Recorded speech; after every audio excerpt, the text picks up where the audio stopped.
Assalamualaikum warahmatullahi wabarakatuh. Alhamdulillah wassalatu wassalamu ala Rasulillah wa ala alihi wa ashabihi wa man wala ma ba'du.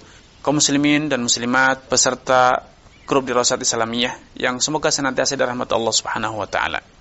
Masih bersama tema Baiti Jannati, rumahku adalah surgaku. Di antara yang perlu diketahui oleh suami dan istri berkaitan dengan hukum-hukum rumah tangga, agar suami dan istri bisa membangun rumah tangganya, bisa mengkondisikan rumah tangganya, memiliki persepsi dan pemahaman yang sempurna bagaimana rumah tangga yang benar itu akan dibangun. Salah satu tema penting yang harus difahami adalah bila sampai suami tega menuduh istrinya berzina. Mungkin Anda akan berkata ini tema yang mungkin kurang begitu penting, tetapi kalau Anda lihat di masyarakat, kalau Anda amati tetangga-tetangga Anda, kanan kiri Anda akan dapatkan betapa banyak suami yang menuduh istrinya serong, demikian pula istri yang menuduh suaminya serong.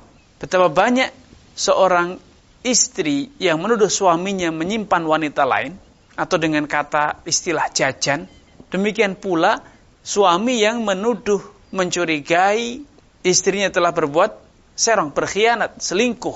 Sebelum kita berbicara jauh tentang apa yang harus dilakukan bila sampai terjadi puncak suudzon, buruk sangka antara kedua belah pihak, atau bahkan bisa jadi bukan buruk sangka, hubungan yang tidak harmonis sampai akhirnya menjerumuskan keduanya atau salah satunya dalam perbuatan nista. Sebelum kita berbicara jauh ke sana, sepatutnya Anda sekalian, semoga dirahmati Allah SWT, memahami bahwa hubungan rumah tangga suami istri itu harus dibangun di atas hubungan saling percaya. Amanat, suami memikul amanat berupa kehormatan, berupa tanggung jawab atas istrinya. Sebaliknya pun demikian. Istri memikul amanat dan tanggung jawab yang besar. Kepercayaan suami, kehormatan suami, harga diri suami, dan juga anak keturunan suami. Rasulullah SAW bersabda, "Ni'matil mar'atu," sebaik-baik wanita adalah wanita yang saleh, adalah wanita yang kalau engkau lihat, nazar adalah syarat.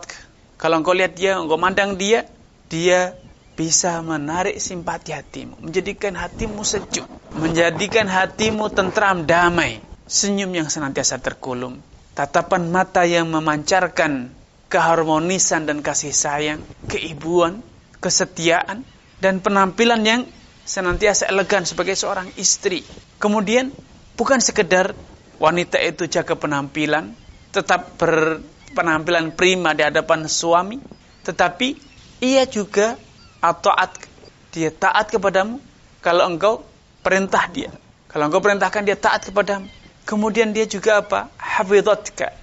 Dia menjaga kehormatanmu, menjaga hak-hakmu di saat engkau sedang pergi, engkau sedang keluar rumah, engkau sedang berada di tempat yang jauh darinya.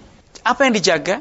Harta kekayaanmu, keluargamu, anak keturunanmu, dan juga kehormatan dia. Karena istri telah menjadi milik suami. Sehingga istri harus menjaga kehormatan dirinya, dan hanya dipersembahkan, hanya diperuntukkan untuk siapa? Sang suami seorang diri. Ini adalah tanggung jawab istri. Sebagaimana tanggung jawab suami juga besar. Dia harus menafkahi, dia harus melindungi, menjaga, dan tanggung jawab yang paling besar adalah menggandeng tangannya untuk kemudian tiba ke depan pintu surga. Ar-rijalu qawwamun. Lelaki itulah pemimpin yang senantiasa menegakkan, melindungi. Qu anfusakum ahlikum nar. Bentengi dirimu dan juga keluargamu dari ancaman siksa neraka. Itulah hubungan rumah tangga yang seharusnya kita wujudkan dalam keluarga kita, agar rumah tangga kita betul-betul menjadi rumah tangga yang harmonis. Namun, dalam beberapa kesempatan, dalam beberapa kondisi, setan seringkali selangkah lebih maju, selangkah lebih cepat menghembuskan godaan, baik kepada suami ataupun kepada istri. Godaan kepada suami berupa suudzon, berburuk sangka, gegabah dalam merusak rumah tangganya dengan melemparkan tuduhan-tuduhan yang keji tanpa bukti yang jelas. Atau sebaliknya, badai yang dihembuskan oleh setan begitu deras, tidak kuasa ditahan oleh sang istri. Sehingga akhirnya sang istri mengkhianati kepercayaan suami. Dia menjalin hubungan gelap dengan lelaki lain, menjalin asmara dengan lelaki lain, merusak kepercayaan suami, mengkhianati cinta dan kesetiaan suami. Akhirnya dia pun berzina dengan lelaki lain. Ketika dua kondisi ini terjadi, dua hal ini, suami yang terlalu lancang, terlalu hanyut dalam emosi, melupakan kepercayaan dan amanat sang istri, sehingga dia hanya dalam suudzon dan gegabah melemparkan tuduhan, atau memang terbukti sang istri memang telah mengkhianatinya, sehingga dia pun menjalin asmara dengan lelaki lain. Akhirnya suami pun tidak punya pilihan kecuali mengatakan bahwa dia telah berzina, istrinya telah berzina. Dia minta pertanggungjawaban sang istri akan kepercayaan yang pernah atau yang telah dia berikan kepada sang istri untuk menjaga harta, kehormatan dan kesucian dirinya. Ketika tuduhan ataupun pengkhianatan ini tidak dilengkapi dengan bukti, maka tentu ini sebagai satu hal yang tidak sejalan dengan tuntunan syariat, karena Rasulullah SAW telah menggariskan satu prinsip yang menjaga hubungan sesama manusia agar tetap terkendali. Lau yu'ton nas bidakwahum ladda'a rijalun dima'a qaumin wa ma'lahum. Andai setiap manusia itu tuduhan ataupun klaim sepihaknya selalu diterima, niscaya terjadi kekacauan yang luar biasa. Niscaya setiap orang dengan leluasa, dengan ceroboh mengajukan dakwah, mengajukan gugatan bahwa dia berhak untuk mengambil harta orang ataupun menumpahkan darah orang. Namun apa yang harus dilakukan? Walakinal bayyin halal mudda'i. Akan tapi yang harus dilakukan adalah siapapun yang membuat gugatan, tuntutan ataupun tuduhan, dia harus mendatangkan bukti. Ketika suami hanyut dalam suudzonnya, suami terlalu ke depan melangkah, terlalu jauh melangkah dalam mencurigai sang istri sampai akhirnya dia tanpa data yang jelas, tanpa bukti yang dapat dipertanggungjawabkan menuduh sang istri telah berbuat zina. Atau sebaliknya, memang sang istri yang telah selangkah kelewatan, melampaui batas sehingga dia betul-betul berzina dengan lelaki lain.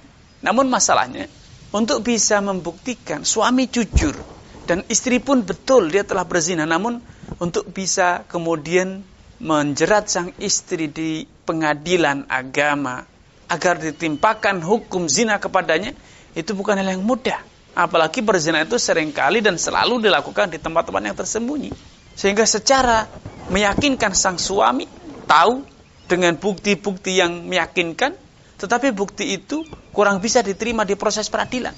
Maka tentu ini sangat menyakitkan, kondisi yang sangat dilematis bagi sang suami.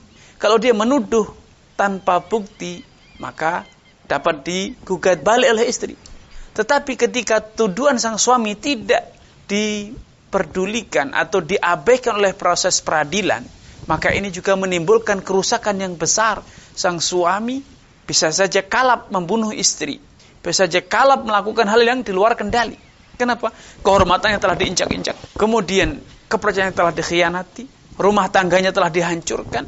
Kalau ini diabaikan, padahal sang suami betul-betul meyakini dan betul-betul jujur, namun dia tidak punya alat bukti, maka ini juga sangat merugikan, tidak sesuai dengan keadilannya. Apalagi logikanya, seorang suami yang beriman, seorang suami yang masih memiliki rasa malu, tidak mungkin gegabah menuduh istrinya berzina. Kenapa? Karena menuduh sang istri berzina itu sama saja merusak rumah tangganya, sama saja mencoreng mukanya sendiri, mempermalukan dirinya sendiri.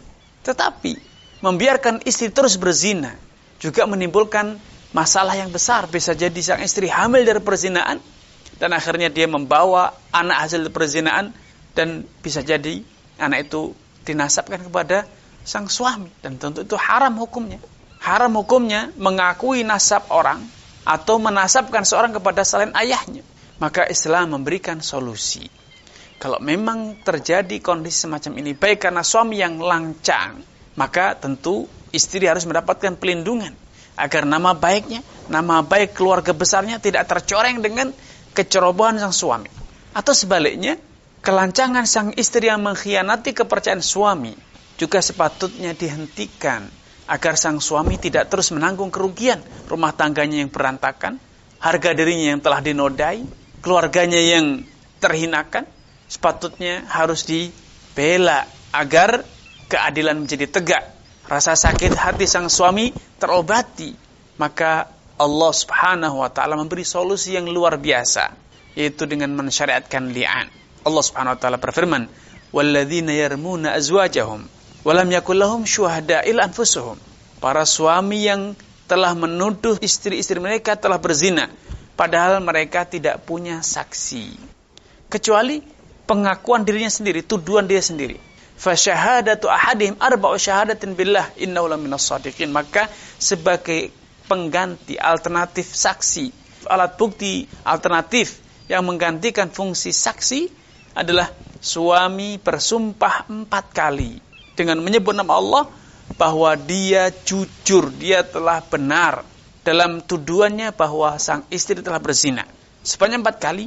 Kemudian yang kelima, pada sumpah yang kelimanya suami mengatakan wa inna la'natallah, dan laknat Allah Subhanahu wa taala akan menimpa dirinya bila dia telah berdusta dalam tuduhan tersebut. Wa yadru anhal adzab, dan sebaliknya giliran sang istri bila dia tidak mengakui tuduhan suami, dia berhak untuk membela diri agar tidak dirajam, agar tidak dikenai hukum pidana atas tuduhan berzina. Apa yang harus dilakukan? Bersumpah 4 kali dengan menyebut nama Allah bahwa suaminya telah berdusta atas tuduhan yang dilontarkan kepada dirinya. Kemudian yang kelima, istri dalam sumpahnya mengatakan bahwasanya murka Allah wa inna ghadaballahi alaihi, dan murka Allah akan menimpa dirinya bila kemudian terbukti bahwa tuduhan suami itu benar adanya. Proses saling mengutuk semacam ini, saling mendoakan kejelekan semacam ini disebut dengan li'an. Dan li'an ini adalah suatu solusi yang sangat-sangat adil bagi suami dan istri. Karena tentu kalau suami dibebani harus mendatangkan saksi, maka itu sangatlah berat. Padahal dia sudah menanggung rasa sakit hati yang luar biasa, kekecewaan yang luar biasa atas pengkhianatan sang istri. Sebaliknya, kalau suami yang ceroboh gegabah menuduh istrinya berzina tanpa bukti, dibiarkan begitu saja, tentu ini akan sangat menyakitkan sang istri, menodai kehormatannya, melukai hatinya, dan juga menghinakan martabat dirinya dan keluarga besarnya. Maka suami harus diberi pelajaran yang menjadikan dia cerah agar tidak gegabah menuduh sang istri. Ini yang bisa kami sampaikan pada kesempatan yang berbahagia ini. Kurang lebihnya saya mohon maaf. Billahi taufiq wal hidayah. Wassalamualaikum warahmatullahi wabarakatuh.